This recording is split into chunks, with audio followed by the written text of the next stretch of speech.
Why did the avoidant leave you? Are you trapped in an anxious attachment, but you do not know it? Are you in a relationship with a fearful avoidant and cannot understand why it feels like heaven one day and silence the next? Do you keep finding yourself in the same relationship, different person, same ending, wondering what is wrong with you? Nothing is wrong with you, but something was wired into you before you were old enough to understand what love was, and it has been silently choosing your partners ever since. Today I am going to show you all 4 attachment styles. Which one is yours? Which one was theirs? And why your nervous systems found each other with such devastating precision. By the time this video ends, the pattern that has been running your entire love life will finally make sense. Stay with me. Drop this in the comments right now. I am ready to understand my pattern, not just their behavior. Style 1. Secure attachment. This is the style most people never develop. And the reason why is darker than you think. I will come back to that. But first, you need to understand what secure actually looks like, because most people have never seen it up close. The securely attached person is the rarest type in your world, not because they are special, not because they were lucky, because their earliest caregivers did one specific thing consistently. They showed up. Not perfectly, not without conflict, but consistently. When the securely attached child reached for connection, someone reached back. When they expressed a need, someone responded. When they felt afraid, someone came. And the nervous system of that child learned the most important lesson a human being can learn. People are safe. Love does not come with conditions. I do not have to earn my place in someone's life. As an adult, the securely attached person can give love without losing themselves. They can receive love without suspecting it.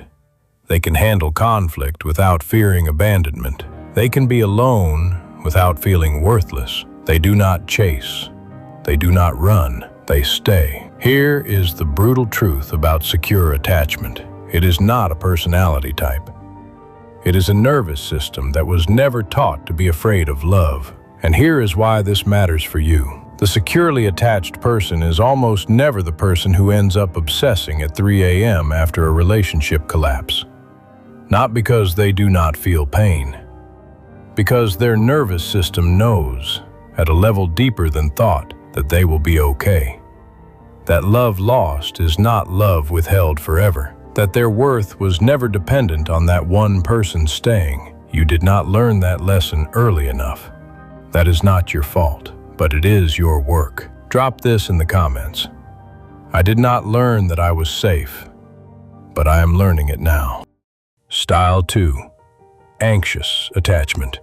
Now, the reason secure attachment is so rare, and the style that is almost certainly yours. The anxiously attached person did not have a caregiver who was absent. They had a caregiver who was inconsistent. Sometimes present, sometimes distracted, sometimes warm, sometimes cold, sometimes responsive, sometimes unreachable. And the child's nervous system did the only logical thing it could do with that inconsistency. It went on permanent alert. If I am good enough, quiet enough, helpful enough, loving enough, maybe they will stay present this time. Maybe I will not lose them. That hypervigilance, that constant scanning for signs of withdrawal, that desperate need to close any emotional distance the moment it appears, did not disappear when you became an adult. It became your relationship pattern.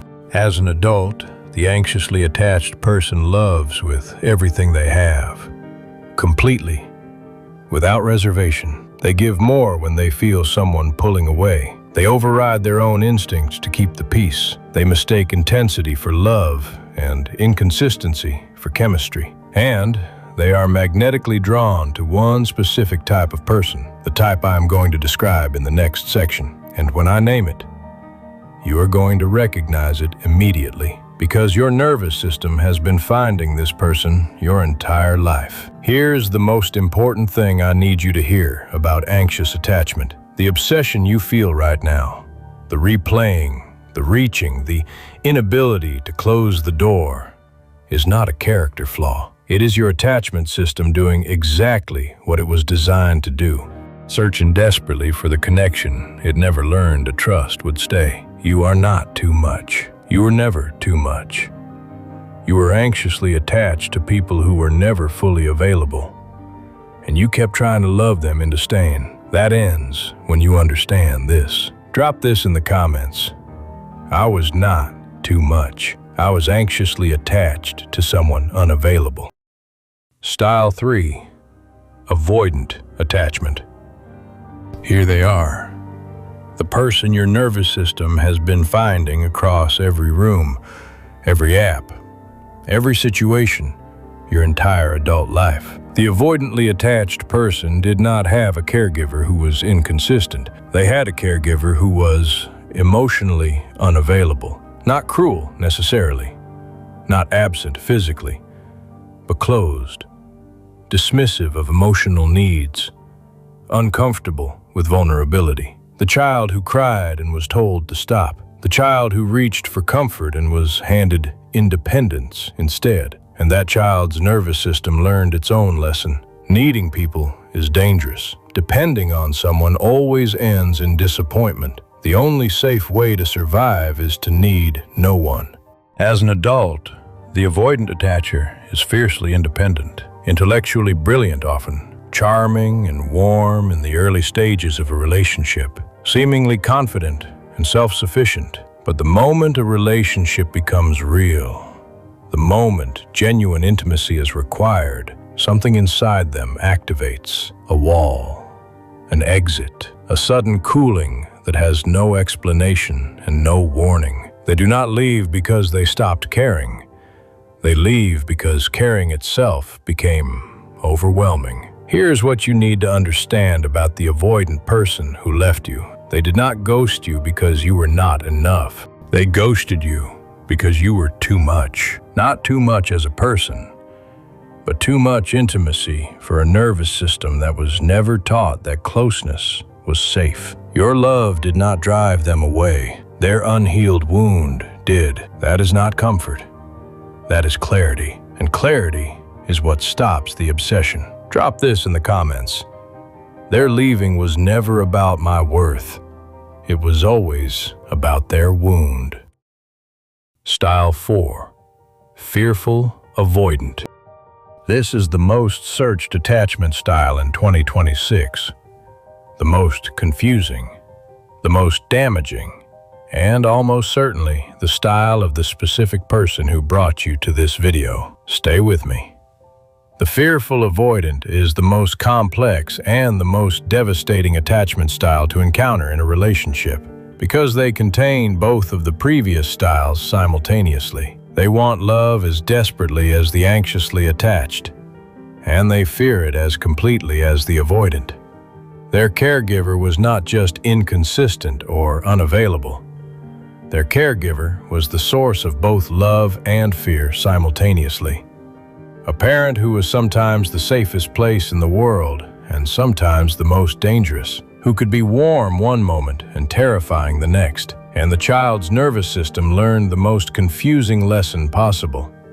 The person I love most is also the person I am most afraid of. Love and danger are the same thing. As an adult, the fearful avoidant is the person who love-bombed you, who made you feel more seen and more loved than anyone ever had, who talked about the future with a certainty that felt like destiny and then went cold, pulled away, disappeared, made you feel responsible, then came back, warm again, present again, like nothing happened, then disappeared again. This is not cruelty. This is a nervous system swinging between its two deepest impulses. Come close. No. Go away. I need you. No. You terrify me. And here's the darkest truth about the fearful avoidant. They were not lying when they loved you, and they were not lying when they left. Both were real. Both were their wound speaking. And your wound, your anxious attachment, was perfectly designed to stay through all of it, to chase the warmth, to survive the cold, to keep believing the next time would be different. It was not a love story. It was two unhealed nervous systems finding each other in the dark. Drop this in the comments. I understand the pattern now, and understanding it is how it ends. You came into this video asking why. Why them? Why again? Why does it always end this way? Now you have the answer. It was never about bad luck. It was never about being too trusting or too loving or too much. It was about two nervous systems formed long before you ever met, finding each other with devastating precision. Your anxious attachment searching for someone to finally stay. Their avoidant or fearful avoidant attachment searching for someone safe enough to get close to and distant enough to eventually leave. You were not chosen randomly. You were chosen because of the depth of your capacity to love, and that capacity is not the problem. It is the most valuable thing you possess. The work is not to love less. The work is to understand your pattern so completely that the next person who triggers that familiar feeling of desperate, consuming, electric connection gives you pause instead of permission. That pause is the beginning of everything different. But here's what I have not told you yet. Understanding your attachment style is only half of it. The other half is understanding exactly how the person who found you used it, how they love-bombed you specifically because of your attachment style, how the intensity you felt was not chemistry, it was engineering. That is the next video. And it is the one that will make you understand the very beginning of your story differently. Subscribe if you are not already. And drop this one final time in the comments. I am not broken. I am wired. And now I understand my wiring.